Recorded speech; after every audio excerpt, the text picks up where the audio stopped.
You want me to share his?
Namaste and a very warm welcome one more time to Social Impact Leaders Simply with Suparnaa. And we have been focusing on a lot of people who are doing good for the country, putting India on the road to development. And today as well, I have a very, very special guest, but as is cursory, I'd like to start with my obeisance to the higher power, the Shakti, whoever the higher power it is that you believe in. This is an old Sanskrit verse.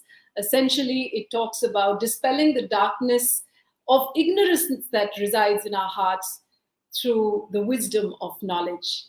Ya kundendu tusharahara dhavala, ya shubhra vastravrita, ya veena varadanda manditakara, ya shweta padamasana, ya brahmachitta shankar prabhutibhi, devai sada vandita, samam patu saraswati, bhagavati nishesh jadyapaha. And like I said, we have a very, very special guest.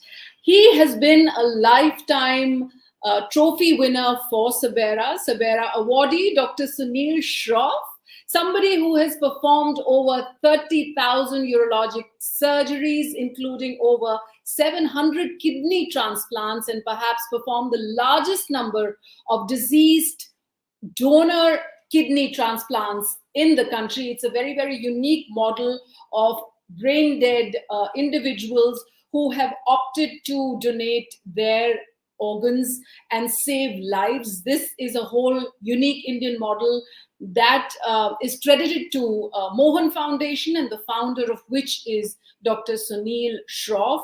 Almost 50% of the surgeries conducted where the kidneys were transplanted were either free or heavily subsidized, and he is, like I said, instrumental in creating a unique Indian model. He's bridging that gap between the stakeholders, the public, the medical fraternity, and the policymakers, as well as the government. Thank you so much, Dr. Shroff, for joining us today, and congratulations one more time for being the very worthy trophy holder for lifetime achievement through SABERA. Namaskar, and thank you very much, Suparnaa, for such a tremendous introduction. I'm truly humbled to hear those words coming from you, and I know the kind of work Suparnaa itself is doing is truly amazing. I'm blessed to be in this profession, to be able to serve my people, my own country, and it's good to be on your show. Super, thank you. The idea also, sir, is to influence and motivate more so people who can, catalyze that sustainable development that we are all craving for as far as the country is concerned, and also have that belief in themselves wherever they are, in whatever stage in their life. They have that power to be able to create social impact wherever they are. um, but for you, I want to start with, what is it that, triggers individuals like you to take that chance? Because a lot of times we all keep thinking that ye hoga tab karenge, career path mein yahan tak pahunch jayenge tab karenge. But there must be something special about individuals like you who take that plunge, and that is the story that I want to unravel so that it motivates other people. Let's start with with your early years. Where were you born? What were your influences like? So, interesting you asked me that question. I live in Chennai.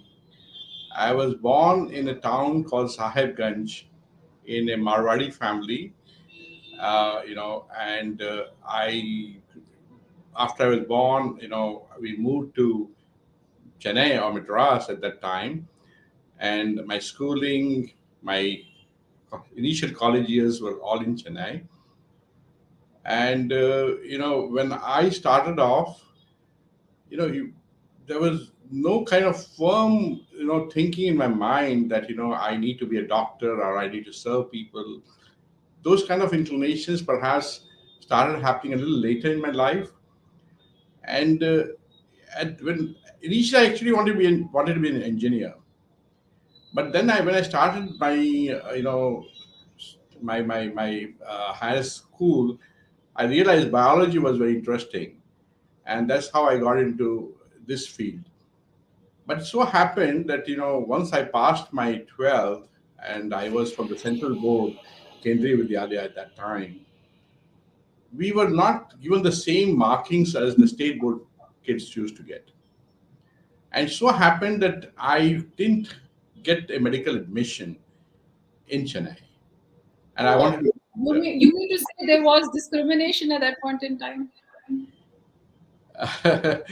I don't want to say it so loud, but yes, I did face that, and I was North Indian, and there was a little corruption in the education field as well, and there was some requirement for money to be exchanged Wow. for admission, and there are a few of my friends who had scored the same marks and who got in, and I didn't, Wow. and that hit me a little bit. And So imagine if you were not a doctor. Imagine the number of lives that you have ultimately gone ahead, your foundation has saved. All of that may not have happened. Very, very sad indeed. Yeah. So when my dad came and spoke that there is this requirement of giving some kind of an ambassador car as a gift to someone, I was very annoyed, and so I packed my bags. I was born in Bihar, so I used that as a domicile and spent 1 year of my life in my little town of Sahibganj.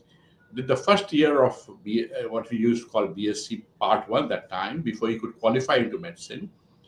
And the subsequent year, for the first time in Bihar, in Patna, they had a competitive exam, an open competitive exam, where about, I think, 15,000 kids appeared for about 120 odd seats. And I managed to qualify. And that's how my journey in medicine started.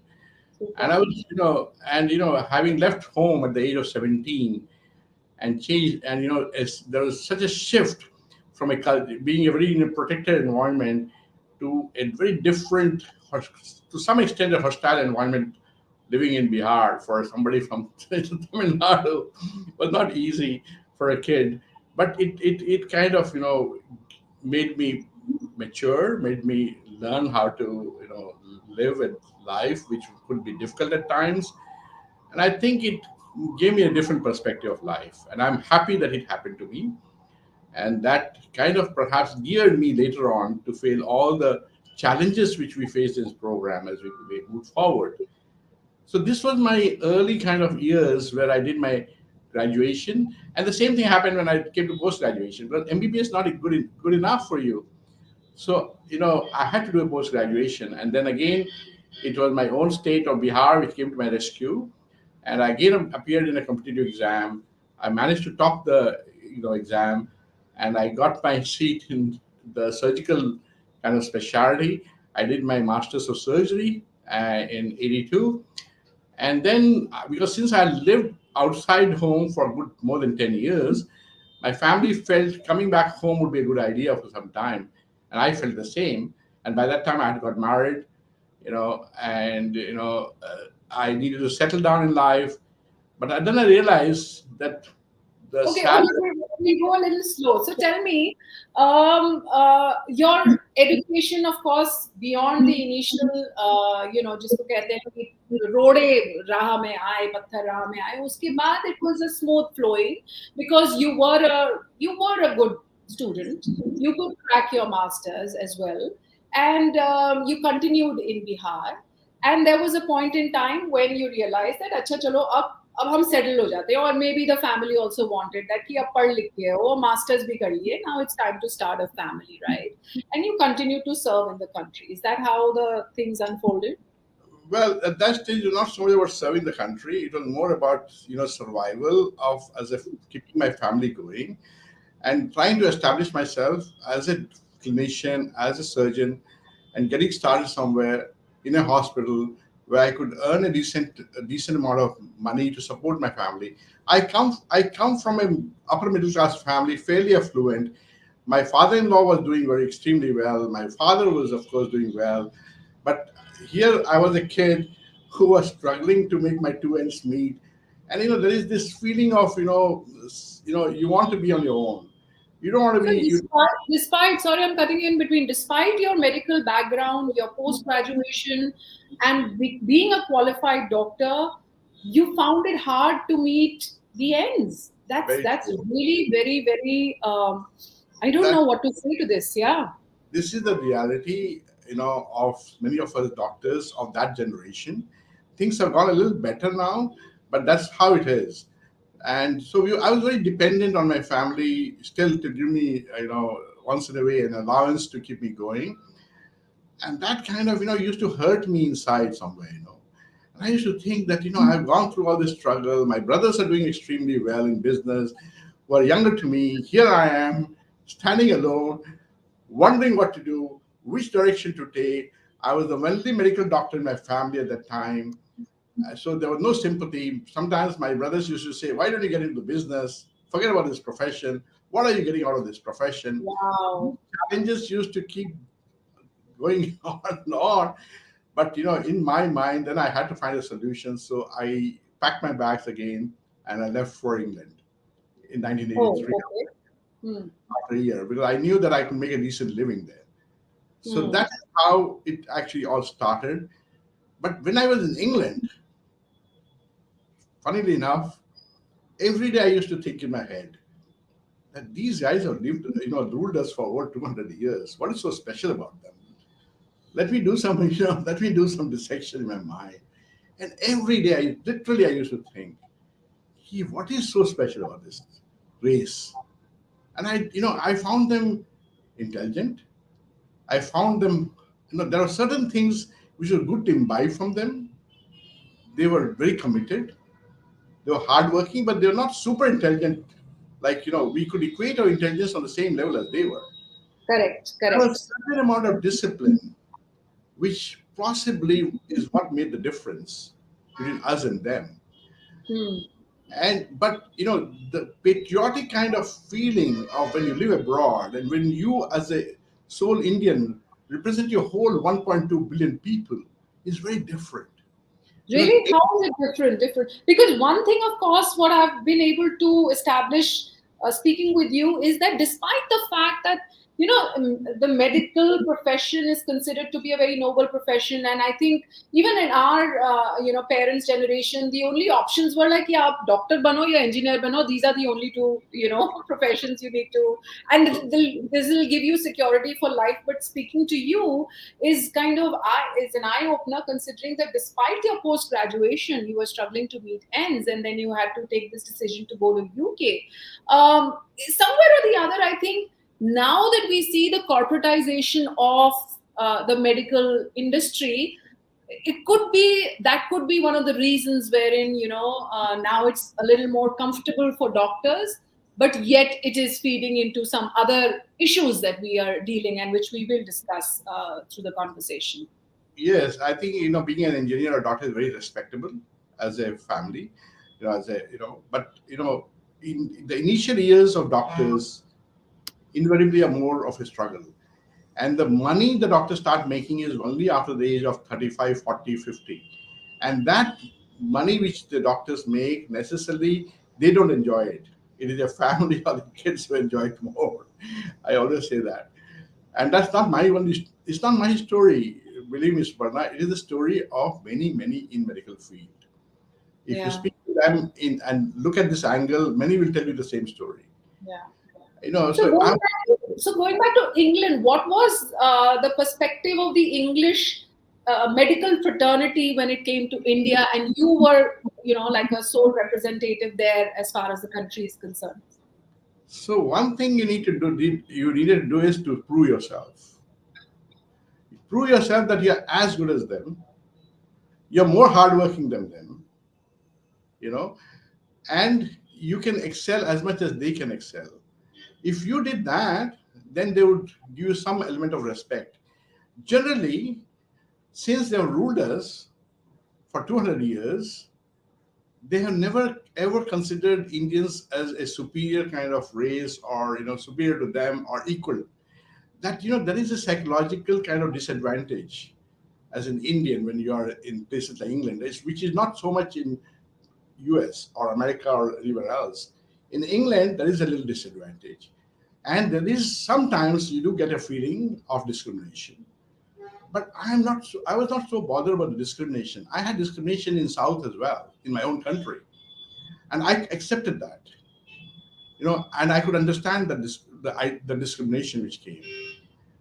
But what I kind of didn't like was when they did anything Indian, and if there was, some, most of the bad news used to be flashed on the front pages of this or the newspapers or BBC used to report, and it was always either famine or floods or some scandal in India of corruption, and especially in my field of kidneys, organ donation, kidney commerce was very common, and Kidney commerce, is it? kidney Wow. commerce was very common, and that used to get flashed very often on newspapers.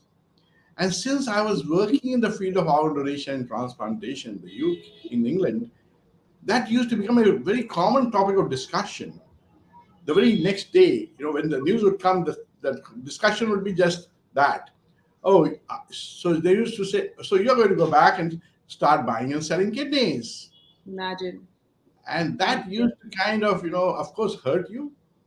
It used to demean you as a citizen of the country. And that slowly gave me the determination that if I go back to India and I would want to do something to change that paradigm.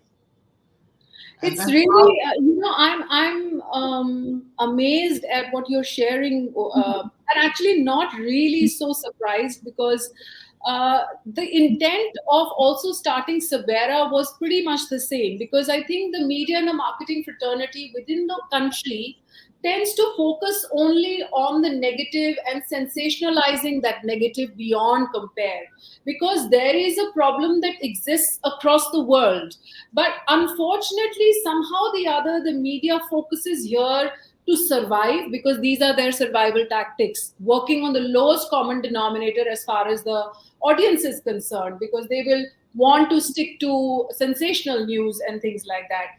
And Sabera as a platform is an alternative media platform that highlights stories like yours, because building a positive narrative for the country is so important, because like you rightly said, we're considered maybe the slumdog millionaire country, or Delhi being the rape capital, and the problems exist in all first world countries, developed nations, but unfortunately we're out there trumpeting it out. So yeah, I understand exactly what you're saying. And Suparna, you're absolutely right. Even now, I don't read the first page of the newspaper. I start with the middle pages, to be honest. But the first page usually puts me off. Even now, things have not changed despite all these years. The maturity has not set in. So it was the same in England. And India in bad news would be great news for them. But sometimes in all this, something else also starts seeding. And in my mind, it was at those trigger points we started the idea that we need to do a change, and we need to. And the more they did that to me, the more I wanted to get back to India, because I didn't get the feeling of belonging. And I always felt that if I'm going to stay here, you know, and I'm going to settle down here, I'll always be a foreigner in this country. And Right. that's one of the reasons why the more these triggers came, there was more reason for me to think of coming back to India. And I think that is where, you know, I mean, I could face that, all this kind of, struggles which I had. I could face that quite comfortably, take it in a very matured fashion, reflect back, and without getting angry, I wanted to find something which I could do from my side to satisfy my own soul and say, yes, this is what I want to do. And I think this is where perhaps the work which we did in India, the seed of that work started that, in that kind of respect. In those common rooms where I used to get those jibes from my white colleagues telling me these kind of, speaking to me in this kind of tone, I think that kind of started the seed. And I'm happy that they did that in a way, because otherwise I may never thought about it. So this is a very positive way of looking at it, because a lot of times we bow down to the challenges that we face, and it's extremely important that the challenges can lead to something very beautiful in ahead if you take that in a positive way and overcome that. Like Absolutely. in your case, as we see, then you decided to come back to India in '95, is it? Yes, 95 in April. I had actually, I was supposed to come to Delhi to a hospital which was being constructed, and that got delayed. Then I had an opportunity to work in a medical college in Chennai. So I came back to a medical college called Sri Ramchandra Medical College. In April, 1995, I arrived on the 10th of April. I still remember. And, and then, it was a great place to work because it gave me a teaching assignment. I always loved teaching. Even in England, the last 4 or 5 years of my life, I was a teacher. I was a lecturer in a medical school there. I was operating at the same time doing lecture. So they very gladly accepted me back in India, gave me a post of a professor, and gave me a free hand to establish the whole urology and kidney transplant program in that hospital. So I did it the way I wanted to do it. And how did you kind of approach this commerce, as you kind of put it? Was there a change in legislation, some policy change? How did you manage that? So yes, I mean, funny you asked me that, but it so happened that I came on 10th of April, and in the first week of May, 1995, the government of India's legislation came out on organ donation. A special law was passed by the government of India called the Transplantation of Human Organ Act. And that act went through the parliament after a little bit of struggle of 2 3 years. And it so happened that in May, this legislation came into its full kind of form and made big news in the country. And I said, wow, this is what I'm looking for. And that law made organ commerce illegal and accepted a form of death called brain death for organ donation. And this is what I was doing in England all the time. It's I always was providence, right? You were sent there to be trained, and as soon as you landed back onto the soil, within the somebody next month, the legislation is in your favor. somebody gave me that, on the plate they gave me, there you are, get started now and do what you want to do. And at that time I didn't think big about it, but I was very happy that this legislation is coming to the country. But it so happened I was very disappointed that many of my colleagues who are in the same field discounted it and said this will never work in India. They said that because we don't have the infrastructure, we don't have the awareness on brain death. So this is not like never going to work. So there are so many detractors of about this law, and that if you read the early news on this subject, you'll find those negativity. ये तो हिंदुस्तान में होगा ही नहीं. And I was determined because I had actually been trained in transplant in England. I had not been trained in transplant in India. I learned my transplant in England. And I was doing day in, day night, I was doing disease donation. Very few living donation. In living donation, you need to have somebody who donates a kidney, and then you take out that kidney and transplant it to somebody else. So if I did 10 disease donation, I did one living donation. Right. And disease donation was so much more comfortable because the donor risks are so much less. Right. Because the donor is already dead. So I had such moving kind of stories which I witnessed in the disease donation program in England. And before we get on to those stories, I want to know how your family was when you actually decided to, there are multiple, it's not necessarily that one big thing happens, but there are, I'm sure, smaller things that kind of build up towards the finale. So if you want to share something about that, that'll be great as well. So one day, way back in, I think it was 94, my daughter was about 6 or 7, and she came back home. And, in her bag, she had a donor card, which she picked up from her school. She was in primary school that time. And In England. Yes, in England. So my wife asked her, Shaila asked her, Ruchi, what is this? So she said, Mom, if I die, please donate my organs. Wow. So we were shocked. Me and my wife both were shocked, thinking that this little child has such noble thoughts, and she knew that her dad was working in this program.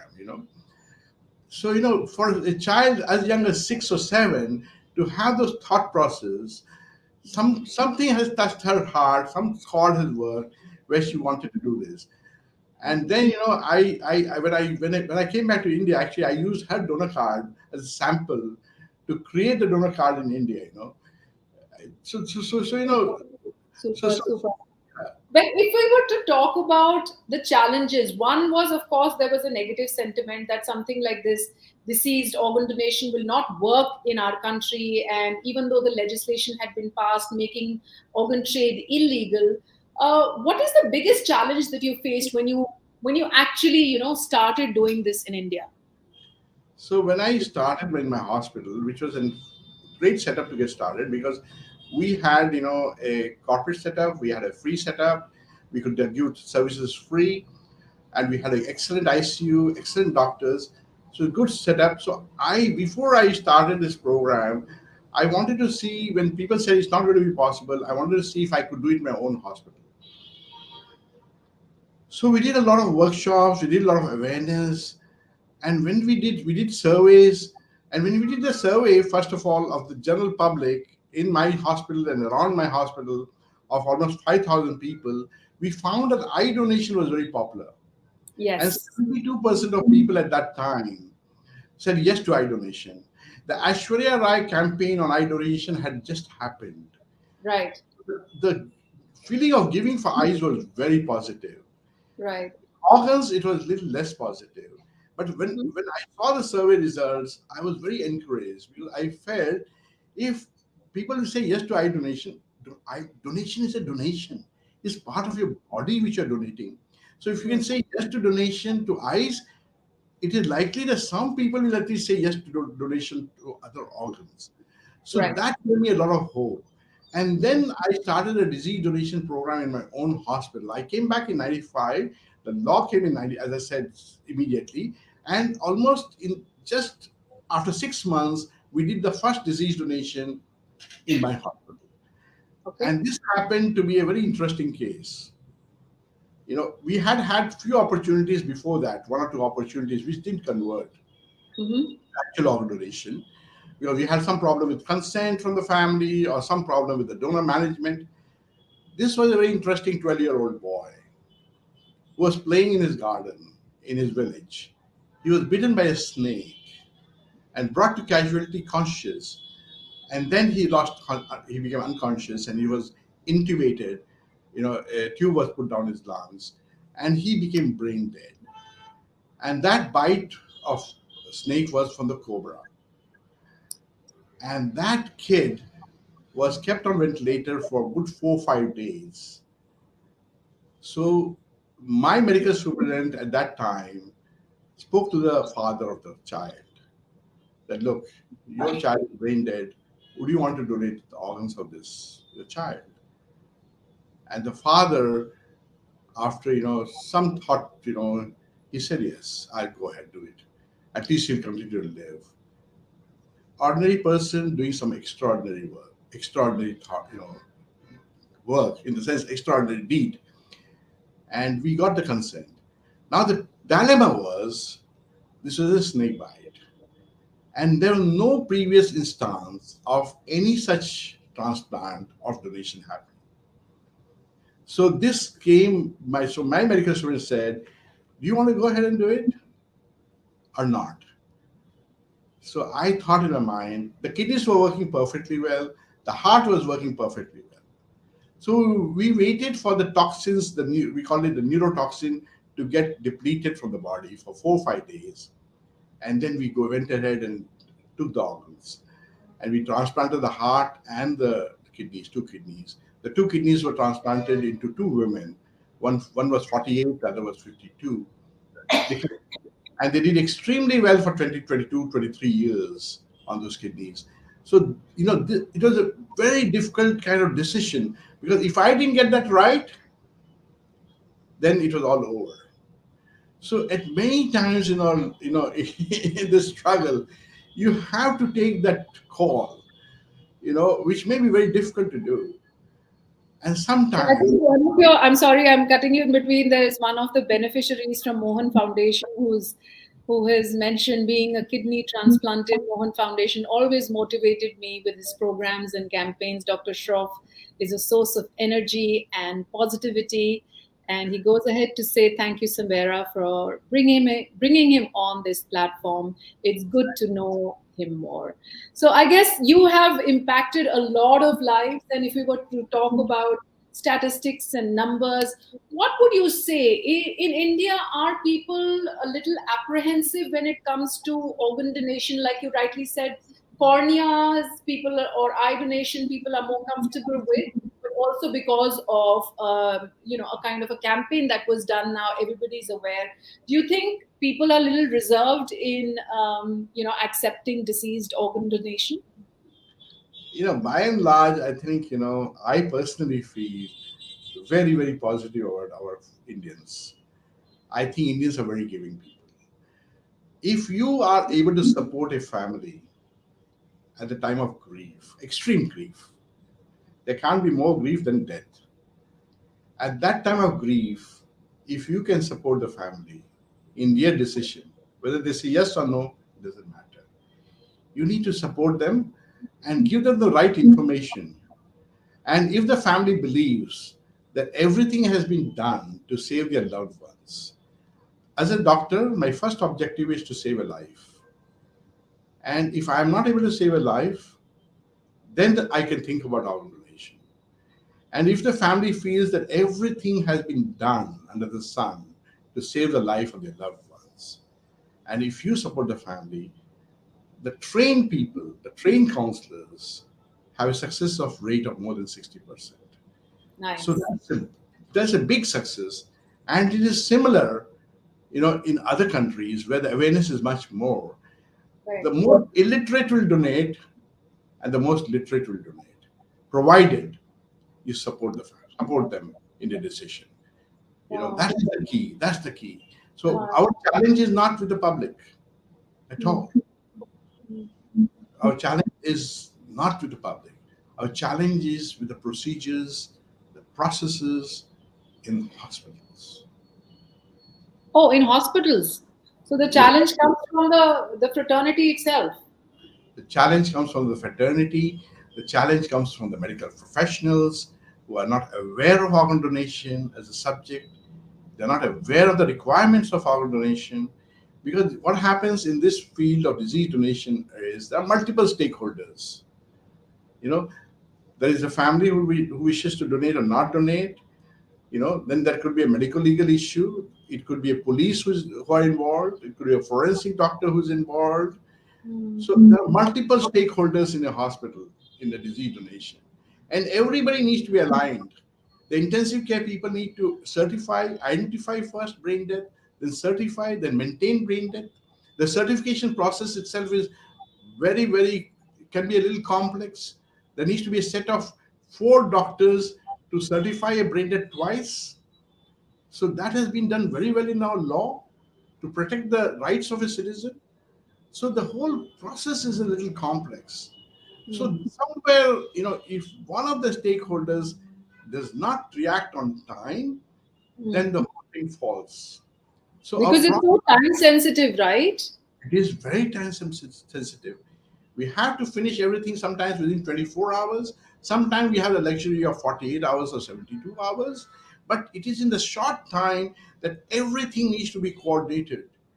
Yeah, And and it could be from one part of the country to the complete other part of the country, so right? that logistic comes later. That logistic is easier to tackle, believe me, Oh, okay. because our airlines are so cooperative. When something like this happens, when something good is going to happen, everybody cooperates. The police cooperates. They put a green corridor where all the traffic comes to a stop. A distance of 15, 16 kilometers is covered in 8 minutes from a hospital to the airport. And then the airlines cooperate. They're fantastic. We have never had any challenges, those logistics. But today, I always say the need of the hour is to create those wonderful green corridors also in the hospitals, besides creating it on the roads. So we need those green corridors processes very fast happening in the hospitals. And if Right. we can understand this, if people leading this program, the leaders of this program in this country can understand this and implement those processes in the hospitals, we would be we would have less shortage of organs in our country. Right, right. Because I know for a fact that with one, deceased or deceased person, there could be many, many lives that can be saved if the organs are, harvested in time and in the proper procedure. Absolutely, I think yes, absolutely, and maybe we should have spoken about this a little earlier. A living donor can only donate a kidney because you have two. We say, spare one, care for one. Whereas and they can donate part of the liver, and that's it. Of Right. course, you can do things like marrow, blood, and so on. But in brain dead, you can recycle your whole body.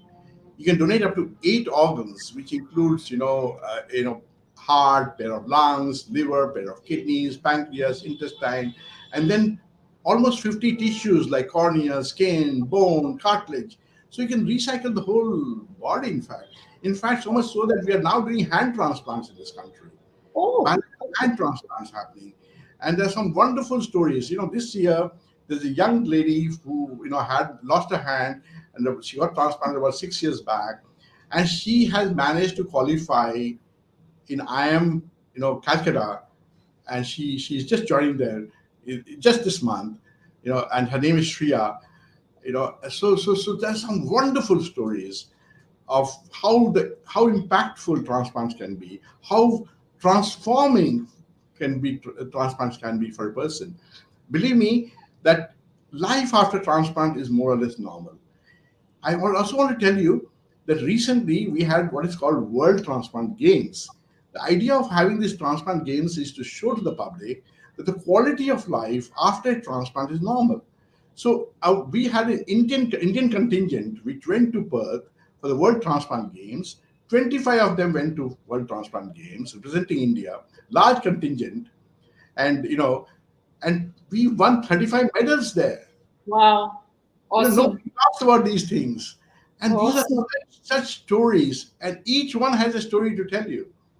You So, know, so Dr. Shroff, if I were to pledge that I want to donate my organs, what is the process? How do I go about it? very simple. Speak to your relatives, discuss Okay. it in the family, because Okay. when the end comes And when you want a new beginning in your life to happen through organ donation, the decision to donate has to be from your family. Okay. Even if you give your donor card, even if you pledge your organs, if you don't tell your family members, Mm. then it may just happen that you know they may not the donation may not happen. And to Mm. be honest, not everybody can donate all the organs. Okay. It's only in brain death, and brain death happens in 1 to 4% of all deaths in this country. Okay. Most of the brain deaths happen in road traffic accidents. Okay. Most deaths are natural death, and natural death is usually the eyes or the skin donation which happens. To be Okay. honest, one has to be a little lucky to be an organ donor, if I may say so in so many words, Mm. because not all of us has an opportunity to donate all our organs. Okay. But unfortunately, in India, our road traffic accident rate is so high. Our road is so chaotic, and we have a lot of young people dying on the roads. Almost 140 to 50,000 fatal road traffic accidents, of in which about 60% have head trauma. That means that we have potentially over 100,000 brain deaths in this country, Wow. but we don't even convert 1% of them. Wow. And the only positivity of this huge tragedy of this country, could be just organ donation. Yeah, yeah, yeah.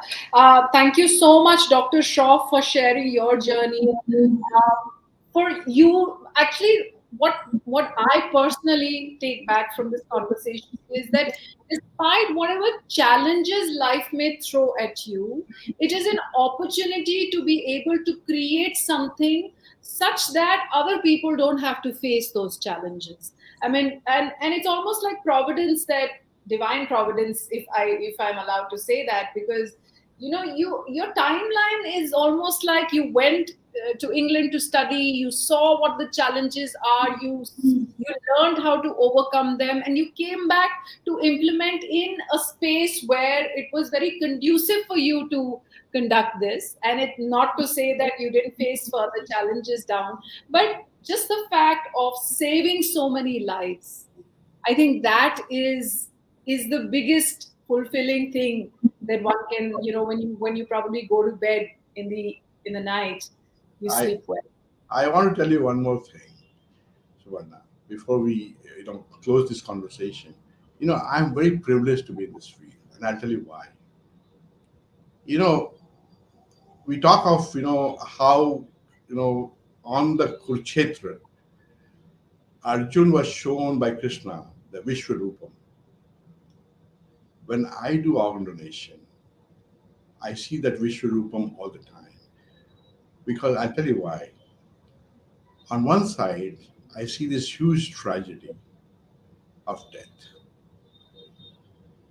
and from that death, on the other side, which I take out the organs, I see this huge positivity of life itself. And I see this circle of life all the time. And that kind of gives me so much of humility. And I feel so privileged to be working in this program. Because I see this cycle of life all the time. Yeah. I witness it with all the sadness in my heart. I see when the first donation which I was doing at Great Ormond Street Hospital, which is a very famous children's hospital in England. And I can't still forget that scene. And this was good 30, 35 years back. And I see this little girl, 4 years old, fair, blonde, whatever, beautiful young girl, intubated with a little teddy bear next to her, being wheeled into operation theater. And I could see the little teardrops in the mother's eyes. And I was so saddened. But I was the one who was going to retrieve the organs of this angel. And then, I had to go through the process, obviously. With a lot of heavy heart, I did that.